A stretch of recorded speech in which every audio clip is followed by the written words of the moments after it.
DJ Event Planner will change the way you manage and run your business. Streamline all of your procedures and software into one easy-to-manage system. DJ Event Planner, the ultimate online planning tool.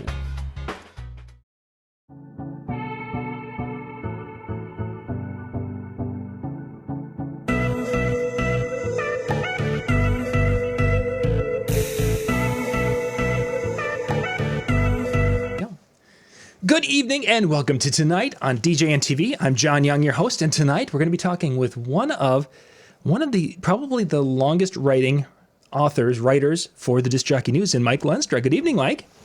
Good evening, John. Happy National DJ Day to you. Yes, I've been seeing the signs or the little memes and such today, and it's like somebody, when I mentioned, that we should be taking, when you mentioned earlier, we should be taking the day off, I'm thinking to myself, does that ever happen? Yeah. Maybe there was that one time, but I mean, it's like Christmas Day. Yay, we're going to spend it with the family. Ding, there's a message. Oh, John, I got a question for you. Okay. Yeah. Maybe next year for National DJ Day, we can do like a virtual parade or something. Yeah, that's what we'll do. We'll have everybody parade their favorite piece of vinyl across the screen, and we'll stitch them all together as the official DJ parade. Live. That'd be fun. So tonight, gang, we're going to be talking about the upcoming show in February coming to the South Point Casino. This is the DJNTV DJ Convention, and Mike's going to be one of the presenters. There's a whole list of presenters. To see more information about the show, go to djntv.com/show. SHOW. That takes you over to the page that has all of the speakers listed and the times and the schedule and the master classes. It's all there. Actually, tomorrow I'm going to start dropping in these little video segments that we've done so you can actually go and watch and say, what's this person going to be speaking about? Boom, you can go there and you'll learn more about what they're going to be talking about in Vegas at the upcoming show. If you want to get tickets, there's actually two deadlines we're coming up to. First off, it's the January 31st deadline. That's when the $225 ticket full show pass is going to be expiring.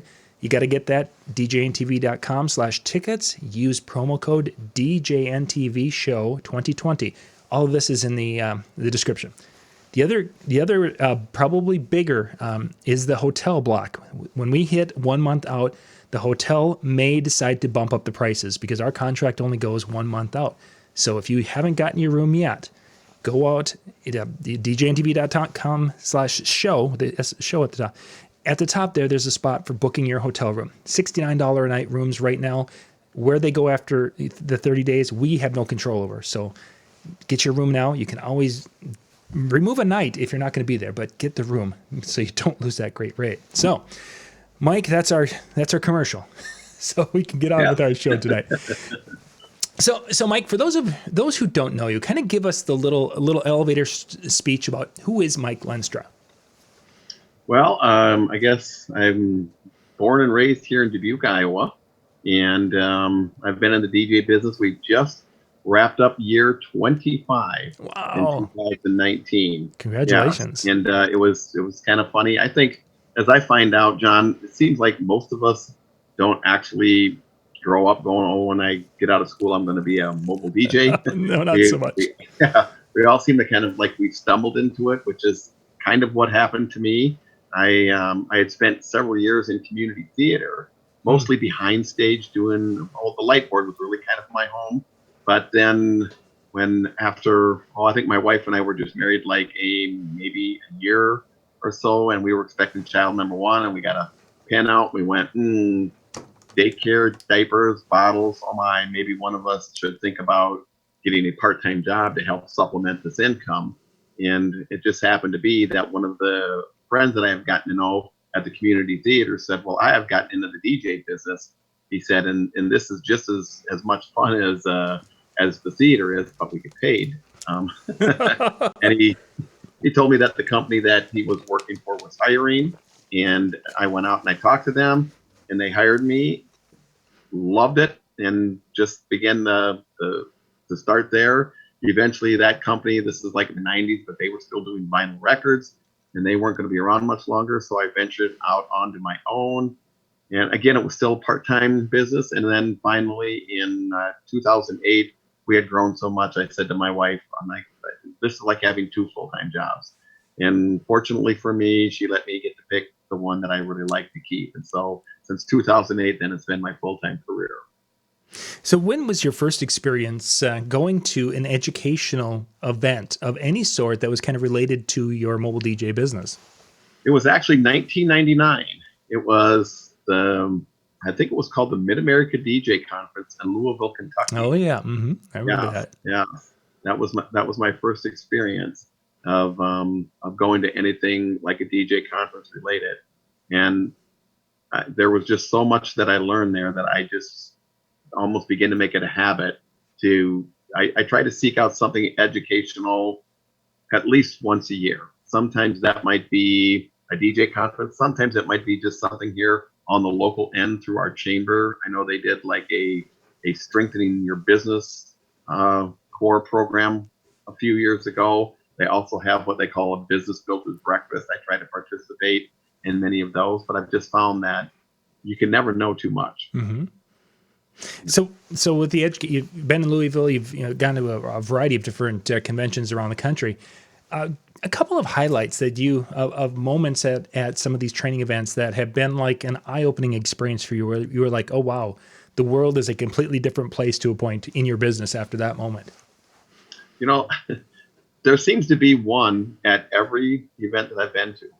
I can honestly say that I've never gone to some type of educational event where on the trip back home that I've said, well, that was a waste of money.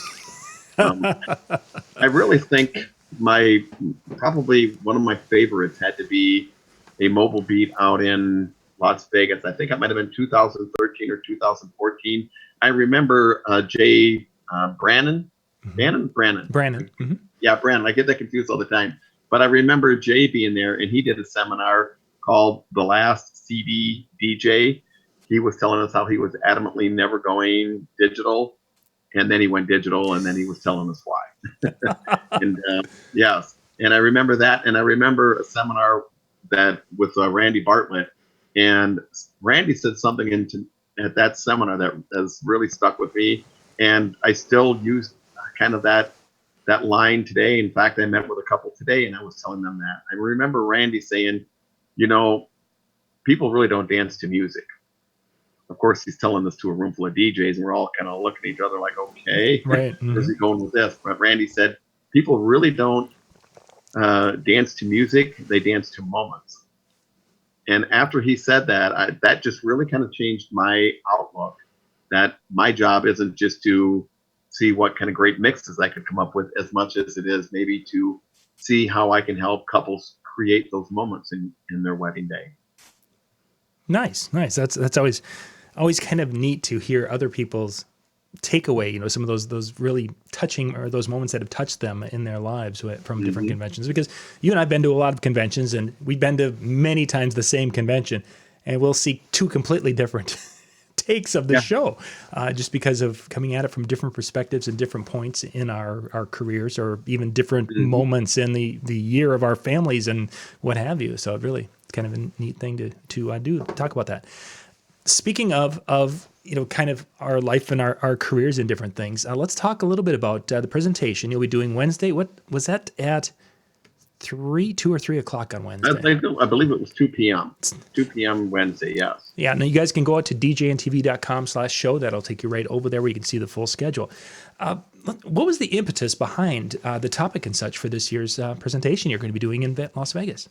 I call it Life's a Lesson. And I have just found, even though I think, you know, the conferences are great, I really recommend them to everyone. Books, DVDs are all great educational pieces, but I've just found that is just as many lessons in everyday life if we just pay attention.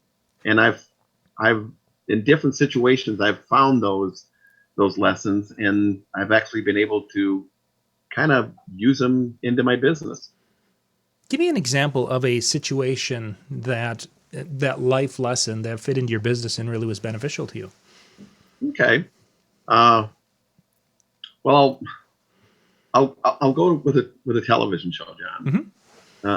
I think it was maybe the first year that Cheers was on.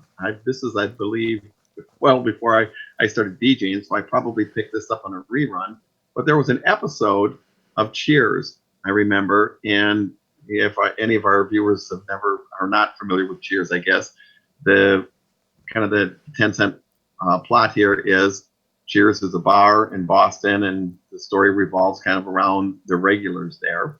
And in one show, Norm, who's the kind of the resident barfly, comes in and he tells the rest of the gang he's been chosen to orchestrate the company party this year.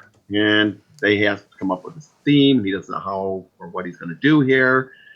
So they help him, and they all tell him a toga party. A toga party is the way to go. So George or Norm lines up the toga party. They cut the scene to the night of the party, and the bar is completely full, but dead silent.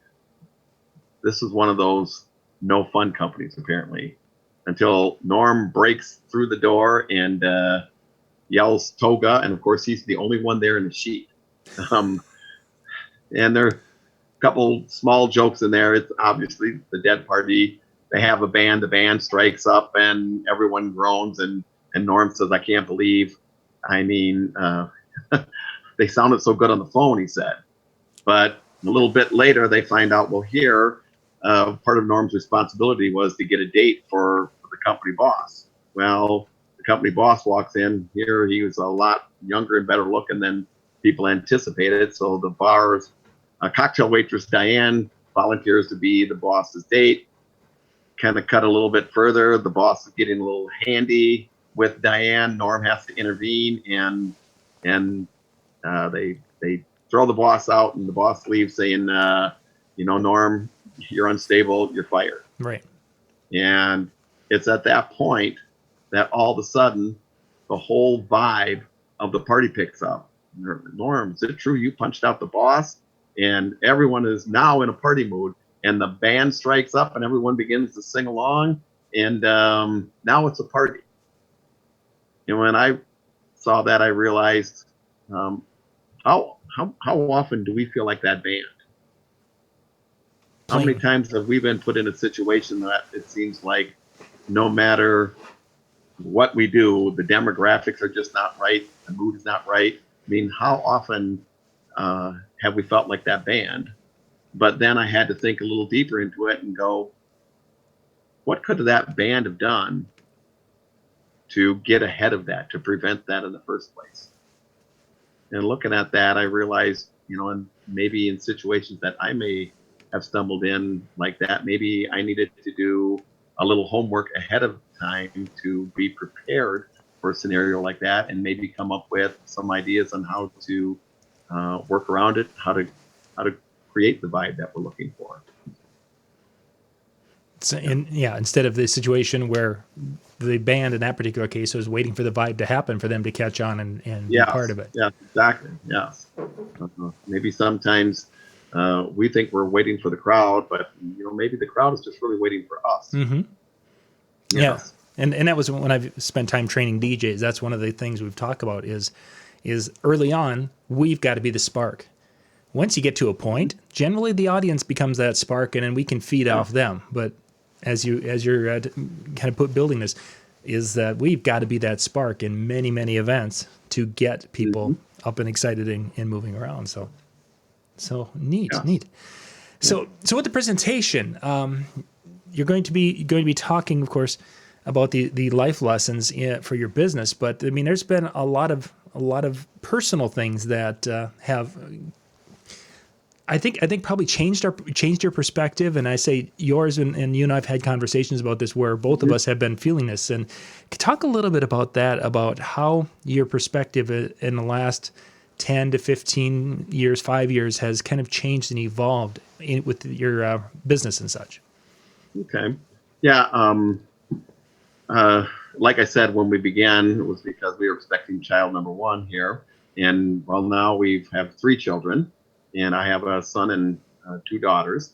I know a few years ago, our oldest daughter was, we call her our overactive daughter. I mean, she's in everything.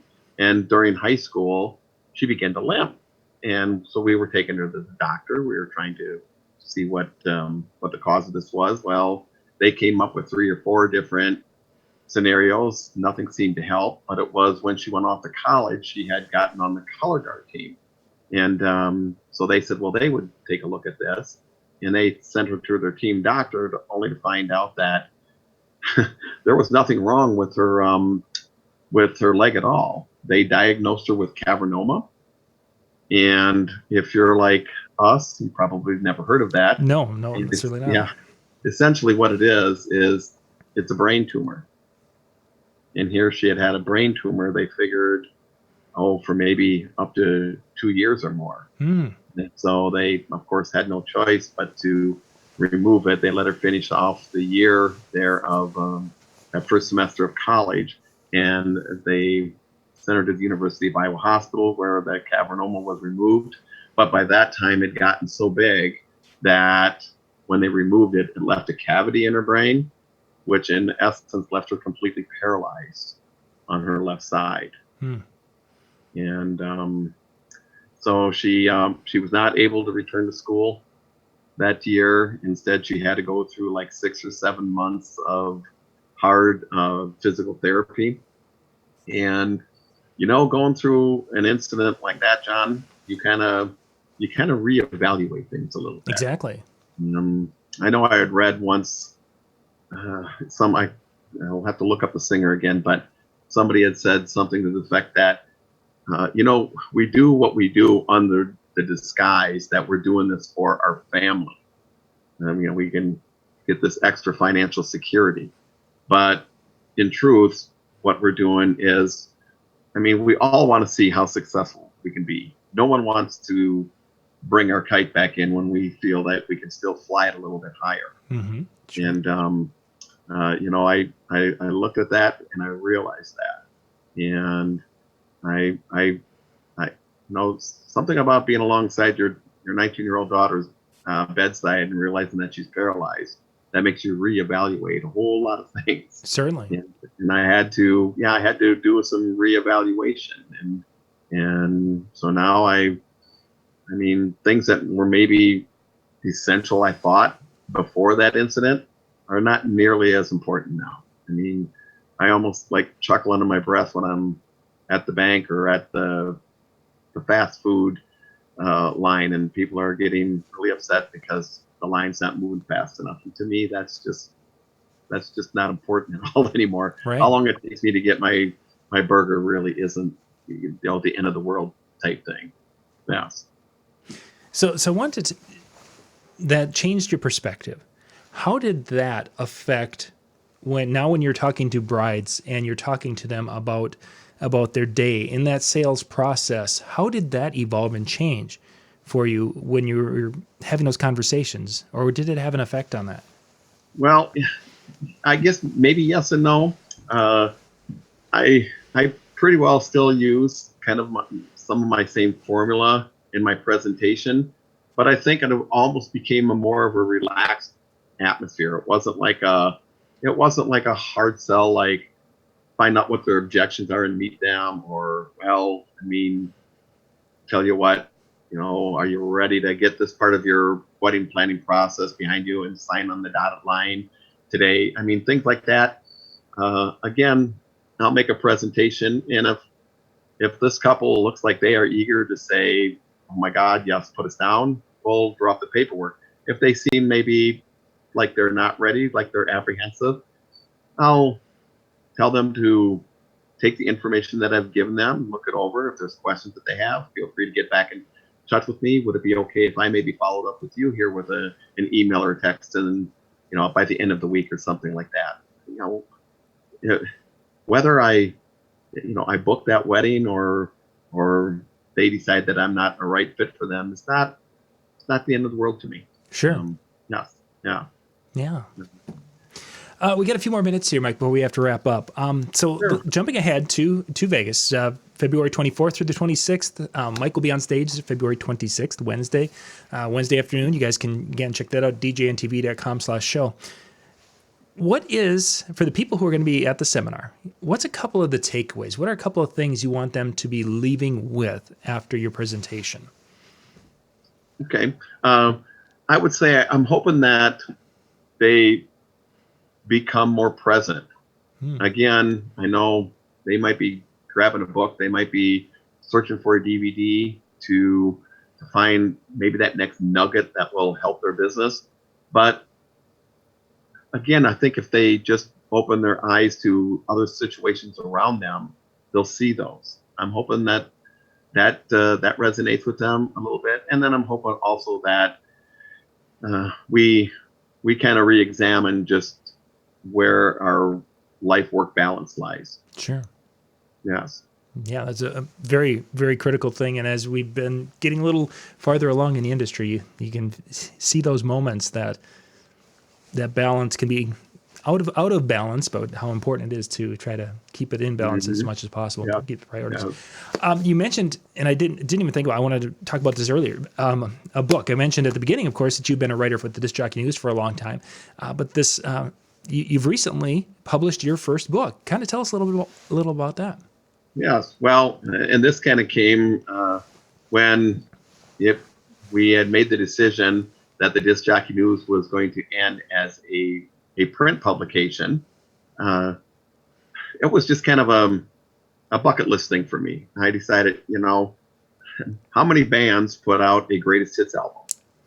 And I just really thought I would really want to do this a little differently and see if I could take a collection of some of the articles, which I thought were maybe my best pieces, and compile into a book. And so myself and I have an editor that I work with, Chris Feldman, his name is.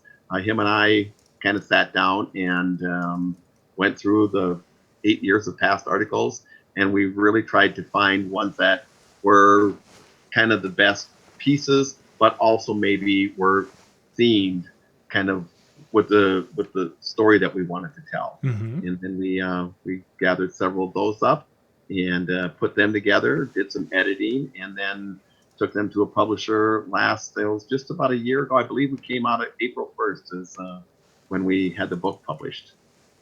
And of course, I just put the link in the comments section for The Way I See It. And which is also the name of my column. Yes.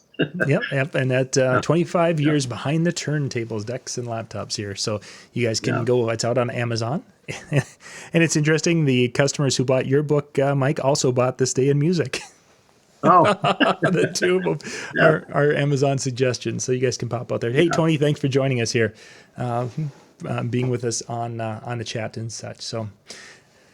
So presentations coming up in February, and you'll be speaking there. The book you've got out. What as we look ahead into the next couple of years, what are some of the things that you're seeing for yourself and for your business that you're kind of looking forward to, or kind of have got on the radar as you go forward? Okay. Yeah. Well, as far as the business, I did hit. As I joke, I became a sexogenarian this past year, which isn't as racy as you think it sounds. It sounds just really means bad. It just means that I've hit the ripe old age of 60. So at this point, I'd actually said to my wife, I'd really like to get through year 25 and then just see where we go from here. And 2019 was year 25. And so I'm already pretty well filled up with weddings for this year. But I think as we kind of start getting a little further down the road here, I can see myself doing less weddings. I have been doing more corporate events, some trivia programs that I've been doing. Sure. And I think I'll kind of maybe see if I can do some more of those to maybe take me to retirement age. And who knows? I mean, maybe I'll end up just doing polka parties at the nursing home when I'm 70. Yeah. But for those who are wondering, I mean, your wedding business you're not seeing a downturn in that. You've been consistently. No, I have not. In 2018, John, I booked 99 weddings, and I'm going into 60 years old. I would never would have thought of that.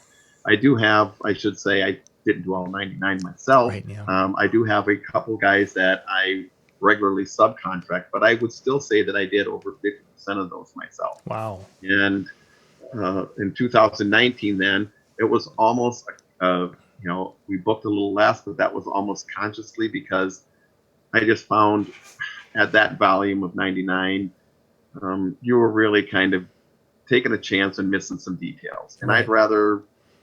I'm still more about quality than quantity. Sure. And of course, now with the year 2020, it's kind of a well-known thing in the wedding industry that it must be just that magical number like the year 2000 was, that I think we're pretty well have a wedding every weekend from the first weekend in April until Halloween now. Nice. We have at least one, two, I mean, sometimes, more than three in a weekend. Wow.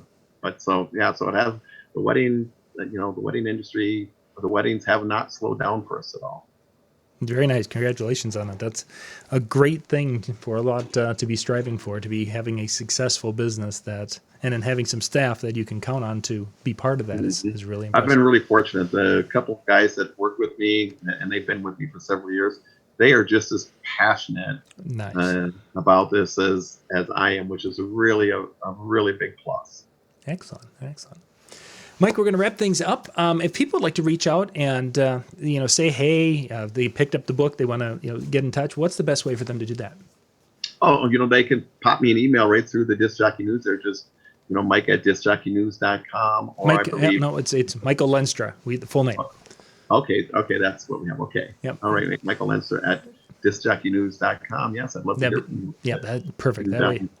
I'm actually hoping when I'm out in Vegas to give some books away, and I'm hoping to do a little trade thing.